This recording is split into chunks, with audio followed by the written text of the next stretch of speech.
ഗസയിലെ കുഞ്ഞു കണ്ണുകൾക്ക് ഇപ്പോൾ തിളക്കമില്ല. വെടിയൊച്ചകൾക്ക് കാതോർക്കാതെ, ബോംബുകൾ വീഴുന്നതിനെക്കുറിച്ച് ഓർക്കാതെ, നൂറ്റാണ്ടുകൾ കൊണ്ട് അവസാനിക്കാത്ത ആ വരണ്ട ദുരന്തഭൂമിയിൽ പട്ടിണിക്കോലത്തെപ്പോലെ വിശപ്പകറ്റാൻ ആവാതെ അവർ നിസ്സഹായരായി വീണുപോവുകയാണ്. വിശന്നൊട്ടിയ വയറുമായി അവർ ലോകത്തോട് ചോദിക്കുന്നു, എന്താണ് ഞങ്ങൾ ചെയ്ത തെറ്റ്? അവരുടെ ചോദ്യത്തിന് ആർക്കും മറുപടിയില്ല. അവരുടെ നിസ്സഹായത അത് വാക്കുകൾക്ക് അതീതമാണ്.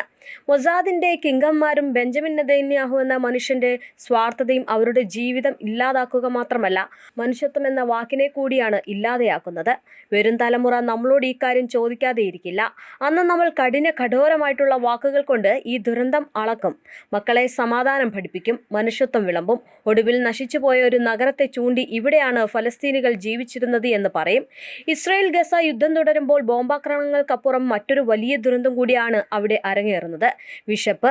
2.1 ദശലക്ഷം വരുന്ന ഗസയിലെ ജനസംഖ്യ ഭക്ഷണവും വെള്ളപ്പൊക്കവും മരുന്നും ലഭിക്കാതെ ജീവിക്കാൻ പോരാടുകയാണ്.